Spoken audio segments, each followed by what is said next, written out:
Hello friends, welcome to study with Kashi. Friends, आज की video में हम क्लास 12 केमिस्ट्री 2026 बोर्ड एग्जाम के चैप्टर नंबर 1 बिलियन यानी कि सॉल्यूशन के पार्ट 2 को देखने वाले हैं। फ्रेंड्स, इससे पहली वीडियो में हमने पार्ट 1 किया था और उससे पहले हमने इस चैप्टर के बेसिक को समझा था कि विलियन क्या होता है, विलेयता क्या होती है और विलायक क्या होता है। और देखिए, पार्ट 1 में हमने क्या समझा था। पार्ट 1 में हमने समझा था मोलरता, मोललता और मोल प्रभाज क्या होता है। क्योंकि फ्रेंड्स, मोलरता, मोललता और मोल प्रभाज बहुत ज्यादा इंपॉर्टेंट है। डायरेक्टली इससे न्यूमेरिकल पूछ लिए जाते हैं और उससे परिभाषा भी पूछ ली जाती है। तो फ्रेंड्स, आज की वीडियो में हम पार्ट 2 करने वाले हैं। आज की वीडियो भी बहुत ज्यादा इंपॉर्टेंट होने वाली, क्योंकि हेनरी का नियम यानी कि हेनरीज लॉ हमारे बोर्ड एग्जाम में 3 मार्क्स, 4 मार्क्स या कभी कभी 5 मार्क्स का भी डायरेक्टली पूछ लिया जाता है। तो चलिए फ्रेंड्स, हम अपनी वीडियो को स्टार्ट करते हैं। देखते हैं हेनरी का नियम आखिर है क्या। तो देखिए, हेनरी का नियम यानी कि हेनरीज लॉ।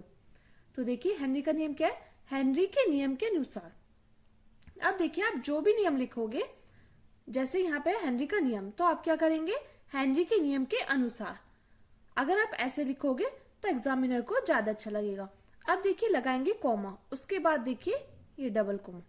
अब देखिए, आप लिखेंगे स्थिर ताप पर किसी गैस की द्रव में विलेयता दाब के समानुपाती होती है। तो देखिए, स्थिर ताप यानी कि टेम्परेचर क्या होना चाहिए, टेम्परेचर होना चाहिए कांस्टेंट। अब देखिए, आपने तो यहाँ पर डेफिनेशन देख ली। अब देखते हैं डायग्राम के माध्यम से। तो देख ली, ये क्या है, ये एक विलयन है। क्या है, एक विलयन है। और ये क्या है, ये विलायक है। और देख लीजिए, CO2 गैस बाहर से आ रही है, तो ये क्या है, ये विलय है। यानी कि जो ज्यादा मात्रा में हो वो क्या होगी, वो होगी विलायक, और जो कम मात्रा में हो वो क्या होगी, वो होगी विलय। तो देख लीजिए, यह नियम ये कहता है कि देखिए, जैसे हम CO2 गैस को जितने दाब से, यानी कि जितने प्रेशर से हम नीचे की ओर दबाएंगे, ये उतनी अधिक घुलेगी। यानी कि स्थिर ताप पर, स्थिर ताप यानी कि टेम्परेचर क्या होना चाहिए, कांस्टेंट होना चाहिए। और देख लीजिए कि यहाँ पे हमने किसी गैस को ज्यादा प्रेशर से नीचे की ओर दबाया, तो ये क्या करेंगे, ये उतनी अधिक घुलेगी। यही हमारा हेनरी का नियम कहता है कि स्थिर ताप पर किसी गैस की द्रव में विलेयता दाब की क्या होती है, समानुपाती होती है। यानी कि M समानुपाती P की। तो क्या है, हेनरी के नियम के अनुसार स्थिर ताप पर किसी गैस की द्रव में विलेयता दाब के समानुपाती होती है। मैं उम्मीद करती हूँ फ्रेंड्स, आपको हेनरी का नियम अच्छे समझ में आया होगा। क्योंकि देखिए फ्रेंड्स, आपको इसको रटने की जरूरत नहीं है। आप इसको 1 से 2 बार पढ़ोगे तो आपको अच्छे से याद हो जाएगा। क्योंकि हमें रटना नहीं है, हमें चीजों को अच्छे से समझना है। तो देखिए, M समानुपाती क्या है, M समानुपाती है P के। अब देखिए, ये जब समानुपाती है तो इसका कोई कांस्टेंट भी तो होगा ना। तो देखिए, M बराबर KH इंटू P। यहाँ पर KH क्या है, KH एक कांस्टेंट है यानी कि स्थिरांक है। तो हो गया M इजिकल टू KH इंटू P। अब हम यहाँ पर लिखेंगे कि M क्या है, KH क्या है और P क्या है। तो M क्या है, M हमारा घुली गैस की मात्रा। क्या है फ्रेंड्स, M हमारा घुली गैस की मात्रा। और KH क्या है, KH है हमारा हेनरी नियतांक। और P क्या है हमारा, P है हमारा दाब। तो M क्या था, M था घुली गैस की मात्रा, KH हेनरी नियतांक और P था दाब। अब देखते हैं हम हेनरी के नियम के सीमाएं। तो देख लीजिए, यहाँ पर हेनरी के नियम की सीमाएं। तो इसकी पहली सीमा है, यह तनु विलयन पर लागू होता है। अब देखिए फ्रेंड्स, अगर आपसे डायरेक्टली पूछा जाए हेनरी का नियम लिखिए 2 मार्क्स में, तो आप क्या करेंगे, आप बस डेफिनेशन लिख दोगे और उसका फॉर्मूला लिख दोगे।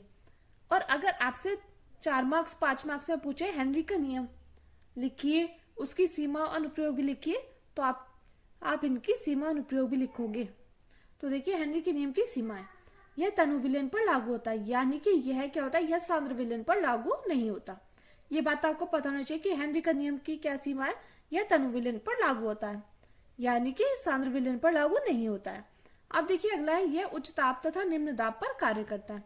यह क्या करता है, यह उच्च ताप यानी कि हाई टेम्परेचर और लो प्रेशर पर कार्य करता है। ये बात आपको पता होनी चाहिए, क्योंकि ये बातें डायरेक्टली हमसे MCQ में भी पूछ ली जाती है। अगला देखिए, अगला, यह उन गैसों पर लागू होता है जो विलायक से क्रिया नहीं करते। तो क्या है, यह उन गैसों पर लागू होता है जो विलायक से क्रिया नहीं करते। अब देखिए, बात आती है इसके अनुप्रयोग की।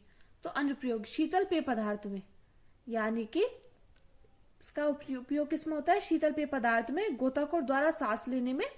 अब देखिए, गोताखोर गोताखोर क्या होता है, जो समुद्र में तैरते हैं और वो अपने पास क्या लेते हैं, सिलेंडर लिए रखते हैं जिससे कि उनके पास ऑक्सीजन पहुंचती रहे। तो यहाँ पर यही है कि गोताखोर द्वारा सांस लेने में और फेफड़ों की क्रियाविधि में, यानी कि इसके अनुप्रयोग तीन है, शीतल पेय पदार्थ में, गोताखोर द्वारा सांस लेने में और फेफड़ों की क्रियाविधि में। तो फ्रेंड्स ये था हमारा हेनरी का नियम।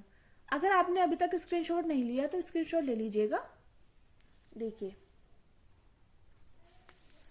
यहाँ पर ये स्क्रीनशॉट ले लीजिएगा।